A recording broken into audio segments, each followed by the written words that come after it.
Praise the Lord. കർത്താവിൻ്റെ അതിപരിശുദ്ധമായ നാമം വാഴ്ത്തപ്പെടുമാറാകട്ടെ. അനുഗ്രഹിക്കപ്പെട്ട നല്ല സമയത്തെ ഓർത്ത് കർത്താവിന് മാനവും മഹത്വവും പുകഴ്ചയും അർപ്പിക്കുന്നു. ഈ നല്ല സമയത്ത് പ്രിയപ്പെട്ടവരെ അഭിസംബോധന ചെയ്യാൻ കർത്താവ് ഒരുക്കിയ എല്ലാ നല്ല അവസരങ്ങളെ ഓർത്ത് കർത്താവിന് സ്തോത്രം ചെയ്യുന്നു. പ്രിയപ്പെട്ടവരെ, നമ്മുടെ വാഗ്ദത്തങ്ങൾ ഇനിയും നിറവേറുമോ? നാം കേട്ട പ്രവചന ശബ്ദങ്ങൾ നമ്മുടെ കരത്തിൽ ലഭ്യമാകുമോ? കാലതാമസം കാരണം ഇങ്ങനെയുള്ള പല ചിന്തകളും മാറി മറിഞ്ഞ് നമ്മൾ ചിന്തിക്കാറുണ്ട്, ഇല്ലേ? ഇനി ആ വാഗ്ദത്തങ്ങൾ നടക്കുന്നതാണോ? അതെ, ഇങ്ങനെ കാലം നീണ്ടുപോകുന്നതേ ഉള്ളൂ, സമയങ്ങൾ പോകുന്നതേ ഉള്ളൂ, വലിയ പ്രതീക്ഷയൊന്നും വെക്കാൻ കഴിയാത്ത വിധത്തിലായിരിക്കുന്നു എന്നൊക്കെ സാഹചര്യം നമ്മോട് പറയുമ്പോൾ പരിശുദ്ധാത്മാവ് ഇന്ന് ചിലരെ നോക്കി ആമേൻ ദൈവവചനാടിസ്ഥാനത്തിൽ ദൂത് കൈമാറാൻ ആഗ്രഹിക്കുന്നു.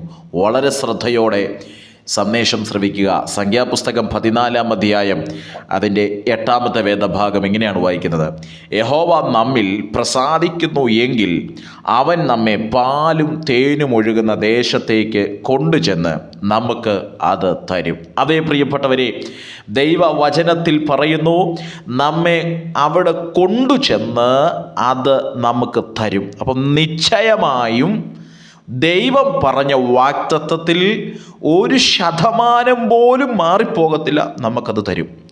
പക്ഷെങ്കിൽ അതിൻ്റെ നിബന്ധന ദൈവം നമ്മിൽ പ്രസാദിക്കണം. ദൈവം നമ്മിൽ പ്രസാദിക്കുന്ന നിലയിൽ നമ്മുടെ ജീവിത രീതികളായി മാറുക. കർത്താവിന് സ്തോത്രം ചെയ്യുന്നു. അപ്പോൾ പാലും തേനും ഒഴുകുന്ന ദേശത്തേക്ക് കൊണ്ടു ചെല്ലുമെന്നുള്ളൊരു വാഗ്ദത്തത്തിലേക്ക് നടന്നു നീങ്ങുവാൻ ആമേൻ ദൈവജനം തയ്യാറെടുക്കുമ്പോൾ, തീരുമാനമെടുക്കുമ്പോൾ കാലതാമസം ഉണ്ടാകുന്നു. കാണുന്ന കാഴ്ചയിൽ ഭാരമേറുന്നു, എന്നാൽ ലഭ്യമാകത്തില്ല എന്ന് നിലയിലുള്ള പ്രതിസന്ധികളും പ്രതികൂലങ്ങളും കാണുന്നു. 1% പോലും ലഭ്യമാകാത്ത നിലയിൽ ദൈവത്തിൻ്റെ സാധ്യതകളെ അവിശ്വസിക്കുന്ന നിലയിലാണ് സാഹചര്യങ്ങൾ പോയിക്കൊണ്ടിരിക്കുന്നത്. എൻ്റെ പ്രിയപ്പെട്ടവരെ നോക്കി, ഇങ്ങനെ സമ്മർദ്ദങ്ങൾ അനുഭവിക്കുന്ന എൻ്റെ പ്രിയപ്പെട്ടവരെ നോക്കി ഞാൻ ആത്മാർത്ഥതയോടെ പ്രവചന ശബ്ദമായി കൈമാറുന്നു. ചില വാഗ്ദത്തങ്ങളുടെ കാലതാമസം കാരണം ചില വാഗ്ദത്തങ്ങൾ നിറവേറുകയില്ല എന്ന് നമ്മുടെ ബുദ്ധി നമ്മളോട് പറഞ്ഞതിനെ ഇന്നതിനെ വെട്ടിക്കളഞ്ഞിട്ട് അതിനെ അകറ്റി മാറ്റിയിട്ട് ദൈവിക വാഗ്ദത്തങ്ങൾ നമ്മുടെ മേൽ പകരുന്ന സമയങ്ങളാണെന്ന്, അത് പ്രാവർത്തികമാക്കുന്ന സമയങ്ങളാണെന്ന് വിശ്വസിക്കുന്നവർ കർത്താവിന് ആമേൻ കൊടുത്തു തുടങ്ങുക. കർത്താവിന് സ്തോത്രം ചെയ്യുന്നു. 13-ാം അധ്യായത്തിൽ മോശ ഓരോ പ്രഭുക്കന്മാരെ വിളിച്ചിട്ട് അവരെ ഓരോരുത്തരെയും വിളിച്ചിട്ട് പറയാം, നിങ്ങൾ കനാൻ ദേശം ഒറ്റുനോക്കുവാൻ പോകണം. അവിടെ ചെന്ന് 13-ാം അധ്യായം 17 മുതൽ 20 വരെയുള്ള വാക്യത്തിൽ നിർദ്ദേശങ്ങൾ കൈമാറുകയാണ്. ആ ദേശം നിങ്ങൾ ഒറ്റുനോക്കണം, വഴി എങ്ങനെയുള്ളതെന്ന് നോക്കണം, ഏത് വിധമുള്ളതെന്ന് നോക്കണം, അവിടുത്തെ ജനങ്ങളെ നോക്കണം, ബലഹീനരാണോ ചുരുക്കമാണോ, അവിടെയുള്ള ഫലം എങ്ങനെയാണ്, പുഷ്ടിയുള്ളതാണോ പുഷ്ടിയില്ലാത്തതാണോ എന്ന് പറഞ്ഞിട്ട് അവസാനം പറയുക, നിങ്ങൾ ധൈര്യപ്പെട്ട് ദേശത്തിൻ്റെ ഫലങ്ങളും കൊണ്ടുവരണം. വലിയൊരു നിർദ്ദേശം കൊടുത്ത് ജനത്തെ കനാൻ ദേശത്തിൽ, ഒന്നുകൂടെ പറഞ്ഞാൽ വാഗ്ദത്തത്തിലേക്ക് പറഞ്ഞു വിടുക. നിങ്ങൾ ആ തരാമെന്ന് പറഞ്ഞ വാഗ്ദത്തം നോക്കിക്കണ്ടിട്ട് മടങ്ങി വന്ന് പറയണം. അതെ, വലിയ സന്തോഷത്തോടെ ഇറങ്ങി തിരിച്ചു. എന്തിനാണ് പോകുന്നത്? അവർ പറയുന്നു, ഞങ്ങൾ പ്രാപിച്ച കേട്ട വാഗ്ദത്തം കണ്ണാലെ കാണുവാനും അതിനെക്കുറിച്ച് അറിയുവാനും പോവുകയാണ്. ദൈവത്തിന് സ്തോത്രം. അതേ പ്രിയപ്പെട്ടവരെ, നാളിതുവരെ പ്രാർത്ഥിച്ചതും അങ്ങനെയല്ലേ? കേട്ട ചില വാഗ്ദത്തങ്ങൾ, കേൾപ്പിക്കപ്പെട്ട പ്രവചന ശബ്ദങ്ങൾ അത് പ്രാപിച്ചെടുക്കും. ആ വാഗ്ദത്തം ലഭ്യമാകുമെന്ന് പ്രാർത്ഥനാ റൂമിൽ വിശ്വാസത്തോടെ പ്രാർത്ഥിച്ചു കൊണ്ടിരിക്കുകയാണ്. എന്നാൽ കാലതാമസം വരുന്നത് മൂലം പലപ്പോഴും തിരിഞ്ഞു നോക്കുന്ന നിലയിൽ, അവിശ്വാസം നേരിടുന്ന നിലയിൽ, ഇതിനിയും ലഭിക്കുമോ, ലഭ്യമാകുമോ എന്ന് ചോദിക്കുന്ന നിലയിലേക്ക് മാറിപ്പോകുകയാണ്. അങ്ങനെ ചോദിക്കുന്ന ആരെങ്കിലും എന്നെ ശ്രവിക്കുന്നുണ്ടെങ്കിൽ ഇന്ന് ഈ സമയം പരിശുദ്ധാത്മാവ് നിങ്ങളെ നോക്കി ആത്മാവിൽ കൈമാറുകയാണ്. അതേ, അവിശ്വാസത്തിൻ്റെ വാക്കുകളെ എടുത്തു കളഞ്ഞിട്ട് വിശ്വാസത്താൽ ചില പ്രഖ്യാപനങ്ങൾ നടത്താൻ തയ്യാറെങ്കിൽ തരാമെന്ന് കർത്താവ് പറഞ്ഞ വാഗ്ദത്തങ്ങൾ വാക്കുപാലിച്ചും നിങ്ങൾക്ക് നൽകി തരുവാനിടയായി തീരും. കർത്താവിനും മഹത്വം കൊടുക്കുന്നു. ദൈവത്തിന് സ്തോത്രം. പക്ഷെങ്കിൽ 13:20 മുതലുള്ള വാക്യത്തിൽ അവർ കണ്ട ദേശത്തെക്കുറിച്ച് അവർ വിലയിരുത്തിയിട്ട് പറയുന്ന വേദഭാഗങ്ങൾ നമുക്ക് ശ്രദ്ധേയമാണ്. 28-ാമത്തെ വാക്യത്തിൽ അവർ പറയുകയാണ്, എങ്കിലും ദേശത്ത് പാർക്കുന്ന ജനങ്ങൾ ബലവാന്മാരും പട്ടണങ്ങൾ ഏറ്റവും ഉറപ്പും വലിപ്പവും ഉള്ളവയുമാകുന്നു. അവർ അവരുടെ കണ്ണുകൊണ്ട് കാണുകയാണ്. ഞങ്ങൾക്ക് തരാമെന്ന് പറഞ്ഞ വാഗ്ദത്തത്തിൽ അവിടുത്തെ ദേശത്തിലെ ജനങ്ങൾ ബലവാന്മാരാണ്. കർത്താവിന് സ്തോത്രം. ദൈവം പറഞ്ഞ വാഗ്ദത്തത്തെ ഏറ്റവും വില കുറഞ്ഞ് കണ്ടിട്ട് അവിടുത്തെ ജനങ്ങളുടെ ബലത്തെ കാണുകയാണ്. രണ്ടാമത് പറയാ, അവിടെ ഉറപ്പും വലിപ്പവും ഉള്ളവ പട്ടണത്തെ ഞങ്ങൾ കണ്ടു. അടുത്തത് പറയുകയാണ്, ഞങ്ങൾ അനാക്കിന്റെ പുത്രന്മാരെയും അവിടെ കണ്ടു. ദൈവത്തിന് സ്തോത്രം. താഴോട്ട് വരുമ്പോൾ അവർ പറയാ, ഞങ്ങളെക്കാളും 32 പറയാം, ഞങ്ങൾ സഞ്ചരിച്ച് ഒറ്റുനോക്കിയ ദേശം നിവാസികളെ തിന്നുകളയുന്ന ദേശമാകുന്നു. ഞങ്ങൾക്ക് തന്നെ വെട്ടിക്കിളിയെ പോലെ തോന്നുന്നു. അതേ പ്രിയപ്പെട്ടവരെ, ആമേ, തരാമെന്ന് പറഞ്ഞ ലഭ്യമാകുമെന്ന് പറഞ്ഞ വാഗ്ദത്തത്തിൽ എന്തുകൊണ്ട് എത്തിപ്പെടുന്നില്ല? പലപ്പോഴും നിരാശയുടെ വാക്കുകൾ പറഞ്ഞ്, പലപ്പോഴും നെഗറ്റീവുകൾ പറഞ്ഞ്, അതിന് ലഭിക്കുമോ എന്ന് പറഞ്ഞ്, അവിശ്വാസത്തിന്റെ വാക്കുകൾ പറഞ്ഞ് ലഭ്യമാകേണ്ട പല ദൂതുകളും പല പ്രവചനങ്ങളും വാഗ്ദത്തങ്ങളും നാളിതുവരെ ഇന്നുവരെ തട്ടിത്തെറിപ്പിച്ച് കളഞ്ഞില്ലേ? എൻ്റെ പ്രിയപ്പെട്ടവരോ, നോക്കി ഞാൻ ആത്മാർത്ഥതയോടെ കൈമാറട്ടെ.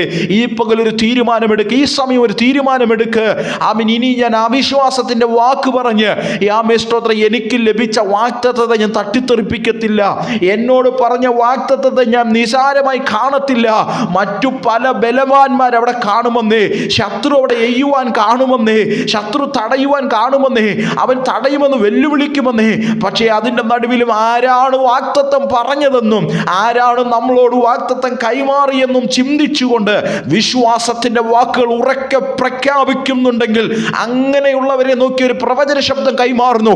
അടുത്ത ചില മണിക്കൂറുകളിൽ, അടുത്ത ചില ദിവസങ്ങളിൽ അങ്ങ് പ്രാപിക്കാനിരിക്കുന്ന നന്മ ഒരു സ്വപ്നം കാണുന്നത് പോലെ ദൈവം നിങ്ങളുടെ അടുക്കൽ എത്തിച്ചു തരുന്നൊരു ദൈവമാണ് നമ്മുടെ ദൈവം. കർത്താവിന് സ്തോത്രം. അപ്പോൾ ഇവിടെ വായിച്ച വേദഭാഗം ഇങ്ങനെയാണ് പറയുന്നത്, യഹോവ നമ്മിൽ പ്രസാദിക്കുന്നു എങ്കിൽ. അപ്പോൾ ഈ പ്രസാദിക്കണമെങ്കിൽ അവിശ്വാസത്തിൻ്റെ വാക്കുകൾ വിട്ടുകളയണം, നമ്മുടെ പിറുപിറുപ്പുകൾ വിട്ടുകളയണം. സ്തോത്രം. ഭയപ്പെടുത്തുന്ന വിഷയങ്ങളെ ചിന്തിക്കാതെ അതിനെ പുറത്താക്കുവാനിടയായി തീരണം. അതേ പ്രിയപ്പെട്ടവരെ, അവിശ്വാസം നമ്മൾക്ക് ലഭ്യമാകേണ്ട ചില നന്മകളെ തടുത്തു നിർത്തുന്നതാ.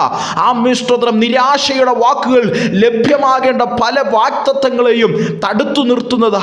ഈ ശ്രദ്ധയോടെ എൻ്റെ പ്രിയപ്പെട്ടവർ ശ്രദ്ധിച്ചേ. നാളിതുവരെ തടഞ്ഞു വെച്ച ചില നന്മകളുണ്ടല്ലോ, നാളിതുവരെ ഒതുക്കി നിർത്തിയ ചില നന്മകളുണ്ടല്ലോ, തലമുറകളുടെ ഭാവി ഉണ്ടല്ലോ, കുടുംബജീവിതത്തിൽ വന്നുപോയ വീഴ്ചകൾ.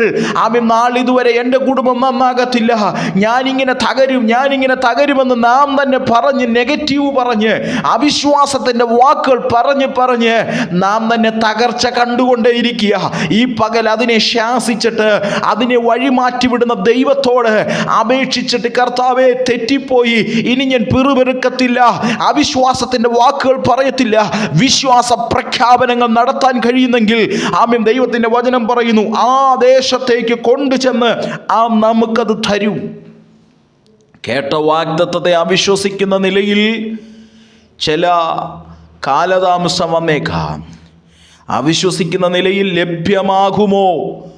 ദൈവത്തെ അവിശ്വസിക്കുന്ന നിലയിൽ പോലും ലഭിക്കാതെ കാലതാമസം വന്ന ചില വാഗ്ദത്തങ്ങളെ, കേൾപ്പിച്ച ചില വാഗ്ദത്തങ്ങളെ നോക്കി പരിശുദ്ധാത്മാവ് കൈമാറുന്നു. അത് ചലിക്കുവാൻ തുടങ്ങുന്നു. ആമേൻ പറഞ്ഞ് ദൈവവചനത്തോടൊന്ന് പ്രതികരിക്കാമോ? ഈ വചനത്തെ ഒന്ന് സ്വീകരിക്കാമോ? വാഗ്ദത്തങ്ങൾ പലതും എൻ്റെ തലമേൽ കിടപ്പുണ്ട്. ഞാൻ പലതും കേട്ടിട്ടുണ്ട്, പലതും ഞാൻ എഴുതി സൂക്ഷിച്ചിട്ടുണ്ട്. പക്ഷെ ഒന്നും സംഭവിക്കുന്നില്ല.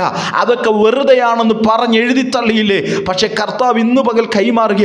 ദൈവപ്രസാദത്തിന് ആമേൻ വഴിയൊരുക്കുന്നെങ്കിൽ പിറുപിറുപ്പ് കൂടാതെ സ്തോത്രം നമ്മുടെ അവിശ്വാസം മാറ്റിവെച്ചിട്ട് അവിടുത്തെ ജനങ്ങളെ പിശാച് തടയുമെന്നുള്ള വെല്ലുവിളികളെ എടുത്തു മാറ്റിക്കളഞ്ഞിട്ട് വിശ്വാസ പ്രഖ്യാപനങ്ങൾ നടത്താൻ തയ്യാറാകുന്നെങ്കിൽ തരുമെന്ന് പറഞ്ഞ വാഗ്ദത്തത്തെ നാം പിടിക്കാൻ പോകുകയാണ്. തരുമെന്ന് പറഞ്ഞ വാഗ്ദത്തം നാം എത്തിപ്പിടിക്കാൻ പോകുകയാണ്. വിശ്വാസത്തോടെ ആമേൻ പറഞ്ഞു. നാളിതുവരെ ഭാരപ്പെടുത്തിയ വിഷയത്തെ നോക്കി പറ, അവിശ്വാസത്തോടല്ല വിശ്വാസത്തോട് പറ, എനിക്കൊരു വലിയ കർത്താവുണ്ട്. എൻ്റെ വിഷയത്തെ പരിഹരിക്കാൻ, എനിക്ക് വേണ്ടി ഇറങ്ങി വരാൻ സർവവല്ലഭനായ കർത്താവ് ഇന്നു പകൽ അത്ഭുതങ്ങളെ ചെയ്തിറങ്ങി വരുവാനിടയായി തീരും. എൻ്റെ പ്രിയപ്പെട്ടവരെ, ഈ പകലിൽ പരിശുദ്ധാത്മാവ് ഇടപെടുന്നു. ദൈവം നമ്മെ പ്രസാദിക്കുന്നു എങ്കിൽ നമ്മെ അവിടേക്ക് കൊണ്ടുചെന്ന് നമുക്കത് തരും. ഈ വചനങ്ങൾ ഉരുവിടുക. ദൈവത്തിൻ്റെ പ്രസാദം എന്നിലുണ്ട്. ഞാനിനി അവിശ്വാസം പറയത്തില്ല. ഇനി ഞാൻ നെഗറ്റീവ് പറയത്തില്ല. ഇനി ഞാൻ പ്രാർത്ഥിക്കാതിരിക്കത്തില്ല. പ്രാർത്ഥന പോലും മുടങ്ങിപ്പോയത് ആമേൻ കാലതാമസം വന്നതുകൊണ്ട്. പക്ഷെങ്കിൽ ഇന്ന് പകൽ ഞാൻ തീരുമാനമെടുക്കുന്നു, എൻ്റെ വിഷയത്തിന് പ്രവർത്തിക്കുന്ന ഒരു വലിയ കർത്താവ് എനിക്കുണ്ട്. സ്വർഗത്തിലെ ദൈവം എനിക്ക് വേണ്ടി അത്ഭുതം ചെയ്യും. എനിക്ക് വേണ്ടി അത്ഭുതങ്ങളെ പ്രവർത്തിക്കുന്ന ഒരു ദൈവമുണ്ടെന്ന് ഉറക്കെ വിശ്വാസ പ്രഖ്യാപനങ്ങൾ നടത്തി നമുക്ക് ആത്മാർത്ഥതയോടെ മുൻപോട്ട് പോകുവാനിടയാകട്ടെ. വലിയ ദൈവപ്രവർത്തിക്ക് വേണ്ടി ദൈവാശ്രയത്തോടെ ആമേൻ വിശ്വാസത്തോടെ പ്രാർത്ഥിച്ച് നമുക്ക് മുൻപോട്ട് പോകാം. കർത്താവ് ഈ വചനങ്ങളാൽ നമ്മെ ഏവരെയും അനുഗ്രഹിക്കുമാറാകട്ടെ. God bless you. Thank you.